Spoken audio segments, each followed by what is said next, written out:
For Alan and Katrina, what's your reaction na finally na ipalabas na dito sa Pilipinas ang Avenida? Happy po. Actually, first time ko lang po nakita ngayon. Sila ata, napanood na nila ako. So, yun, maganda. Na-excite ako kasi si Direk super ganda na pelikula. Kasi, sabi niya, magiging proud ka, sabi niya, mag-invite ka. So, happy po ako. Ayan. Happy ako na naging part ako nito.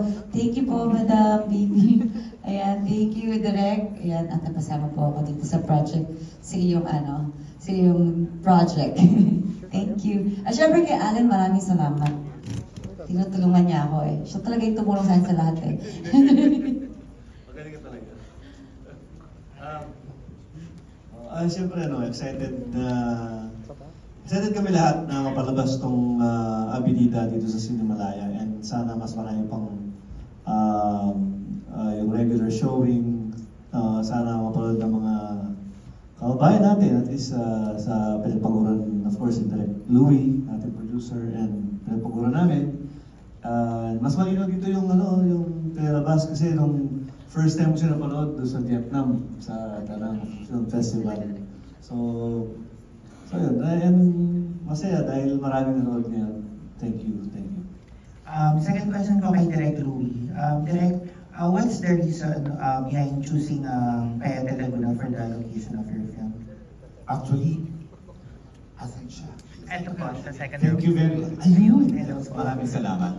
Actually, 10 taon ko ito tinago. Storya ko to. Parang kapitbahay kasi nakatira ako sa Pagsanhan, kapitbahay ko ang Payete. So, lahat ng friends ko, barkada ko, mga artists, kasi nagpipinta rin ako, yung mga sculptors na mga barkada ko doon, including Leandro Valdemor. Maraming mga kwento doon. Nagkataon kadaming magandang kwento kasi pag kami naano sa utak ko, natatandaan, tinutuloy ko, isinusulat ko muna hanggang mag-collaborate kami ng aking magaling na screenplay na si Ralston Nover.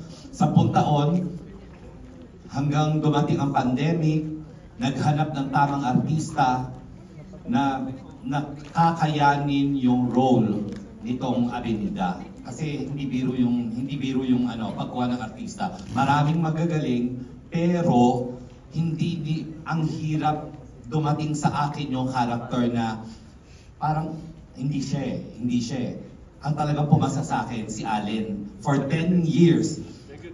Allen Dizon, alam naman natin na kulang na yung cabinet niya sa awards, pero tinanggap pa rin niya itong role na to kahit maliit yung proyekto, tinuloy namin sa panahon ng pandemic. Si Nida, isa pa, kailangan ko ng maganda, hindi lang maganda, pero yung acting niya, kaya niyang baliin, magaling umarte.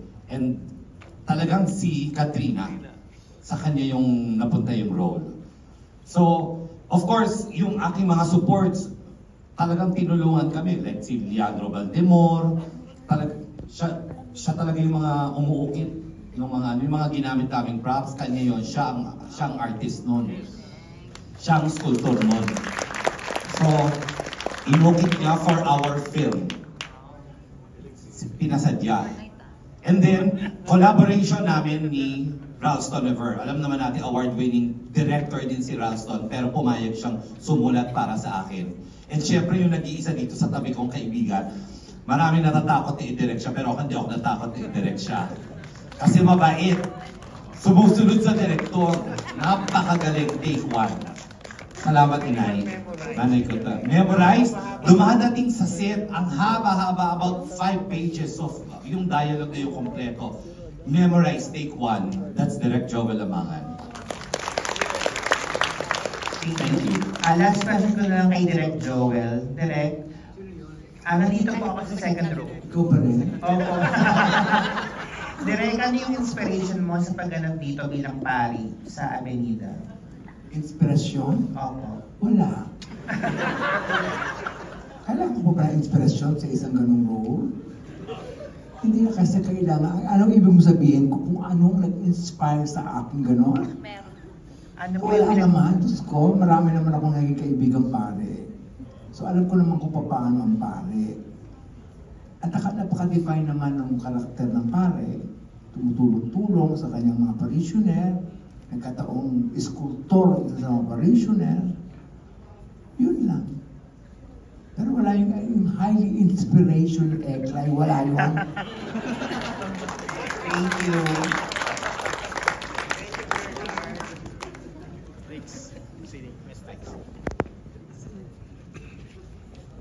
Hi. Good evening. So congratulations sa Philippine premiere, Direk. And my first question is for Alan and Katrina. So kung may sasabihin kayo sa characters nyo, ano yun at bakit? Kung makakausap nyo sila ngayon. Nakausap ko si Abe. Hmm. Wala, patay na eh.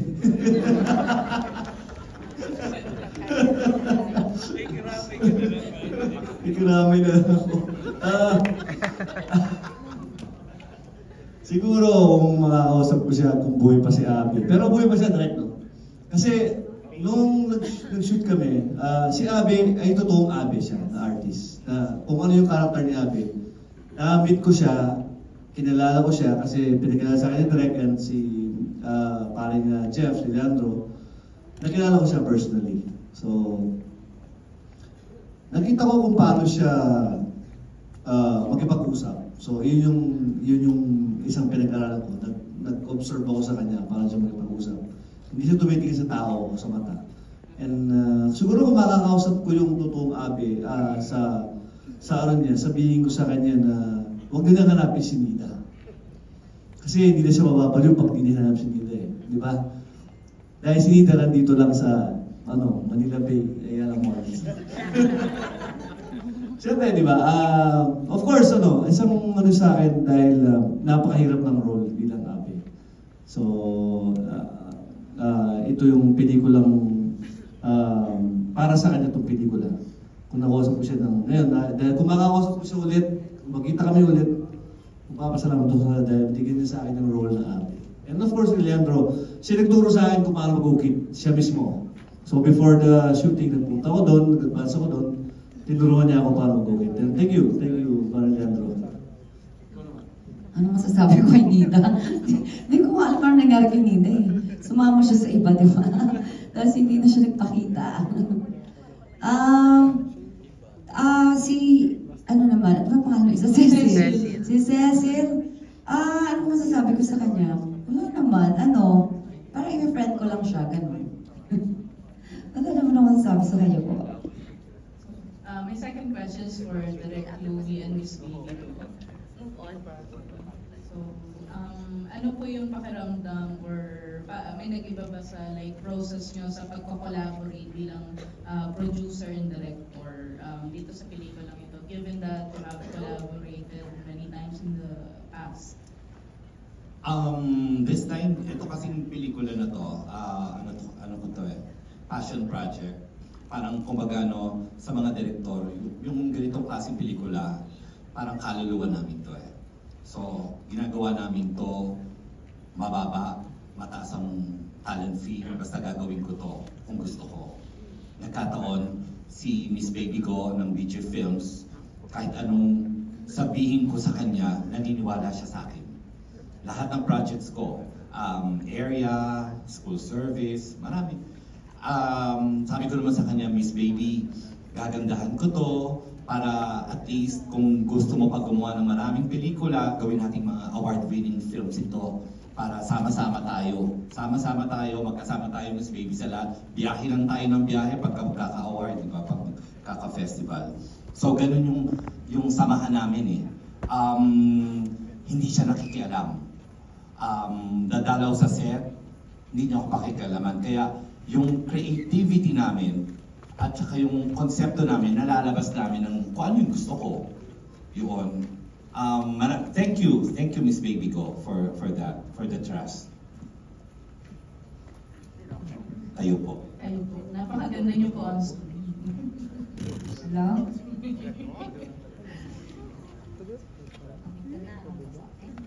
Yung kakamusta po yung ngayon nga, diba? Parang may comeback ang BG and nag-collab ulit kayo ni Direk Louie. So, ano yung may bago ba sa process proseso ng collaboration ninyo bilang isang producer at isang director? Maganda ang samahan namin dahil si Direk Louie nakapag-produce na sa akin ng international at 4 yata o 5 ba ang na-produce ay nagawa mo. Kasi may laot pa tayo. Almost a love story. Oo. Pati Child House. 6, no? 6 na movies na international and napanalo to sa iba-ibang bansa. So, very happy. Kasi nung una, nag-uwi din tayo ng pera dati, yung award natin. Sa wala pang gira dati yung Russia, no? Yun ba yung napuntahan natin, no? Ali, no? Russia din yun kasi, yun. Oo. Yun ang ganda din noon. Hindi ko makalimutan yung ating mga travel kahit saan ka nagpunta. Ang saya-saya namin, no? Merong naiwanan sa train, merong yung mga ganyan. Ang saya-saya. Nandito may nang naiwanan sa train, no? Oo. Ang saya-saya namin kasi nami-miss ko yun. So, abangan natin ngayon ang pagbabalik ng Beachy Production. Maraming pong salamat sa inyo lahat.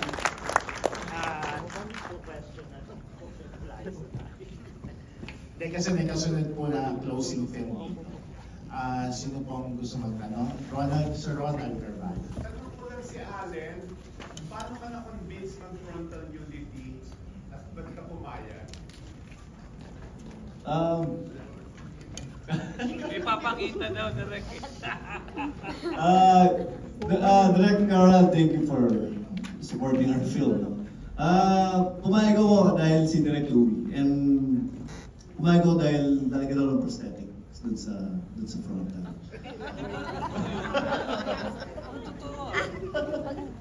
Hindi, hindi kasi baka natotoo eh. Pero tulog pa siya nun, nakakaroon siya.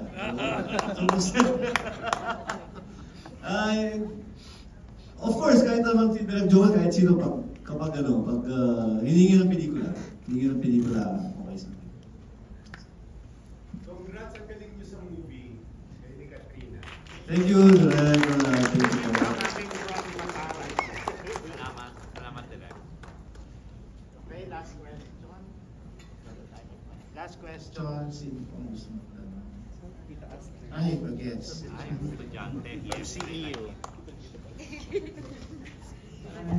Good evening po. Curious lang po ako dun sa symbolisms ng pag-rotate po ng plate, tsaka po nung butterfly. Direk Louie. Yung pag-rotate ng plane. Si Ralston yan.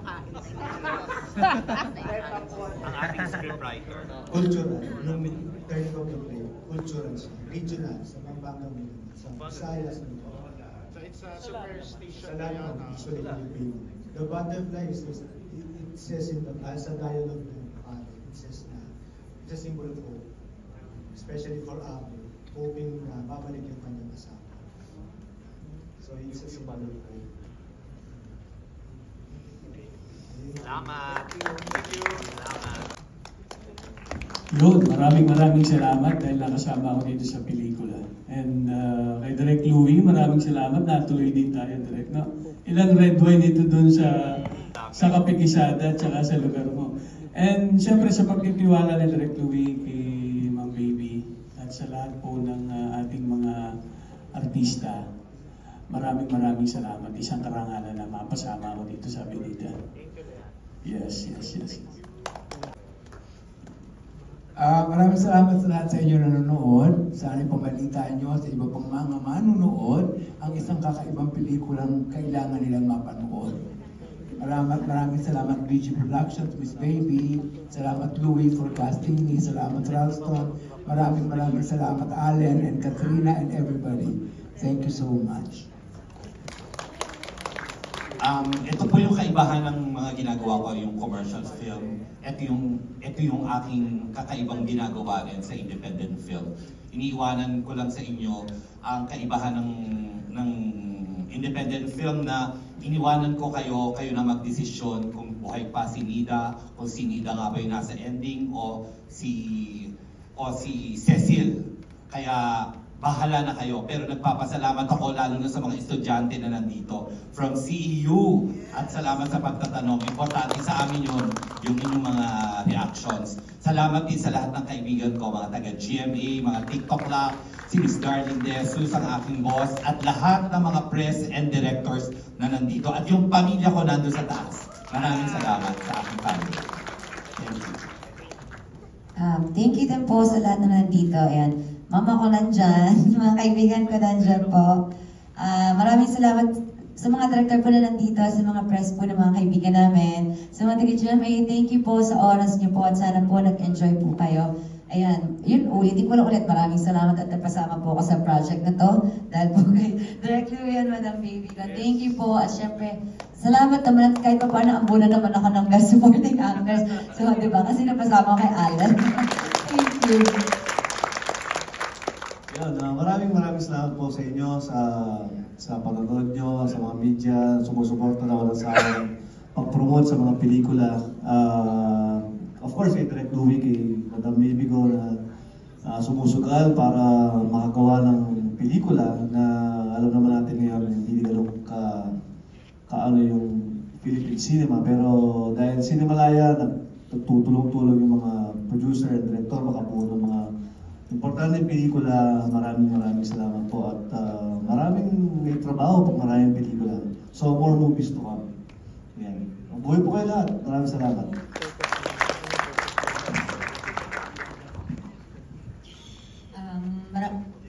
Maraming salamat sa mga nanonood at sumusuporta sa movie na ito na napakaganda at ito yung bukod tangi at sana po ito ay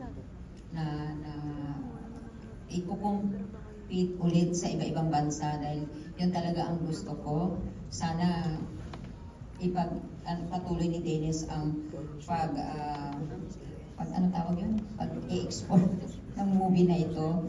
Tapos, nagpapasalamat din ako sa mga nanonood sa gabing ito, sa movie na ito, na napakaganda. At nagpasalamat din ako kay Direk Joel Lamangan na kahit na siya isa na director na napakahusay at international, at nandyan din sumusuporta at isa siya sa magaling na artista.